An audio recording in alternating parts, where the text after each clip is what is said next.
Құрметті ат дүбірі естілсе делебесі қозатын қазақ елі. Сіздерді Түркістан облысы, Шардара ауданы Шардара ауылында қазығынан ат үзілмеген Тілегеновтер әулеті, көкпардың көк бөрісі атанған Күзембай ақсақалды еске алу көкпарына шақырамыз. Күзембай атасының ізін жалғаған айтулы атбегі белгілі кәсіпкер. Нұрболат ағамыз Күзембай атасының 100 жылдық, Алтынбай әкесінің 70 жылдық асына орай 2022 жылдың 19 қараша күні сағат 11:00-де өз шаңырағында ас беріп, сағат 13:00-де ұлдары Нұрқанат пен Нұрисламның ат жалын тартып атқа мініп азамат болғанына орай дүбірлі көкпар береді.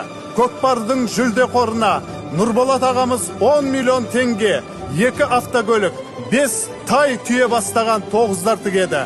Алғашқы салым 150 мың теңгеден қума болып шабылады.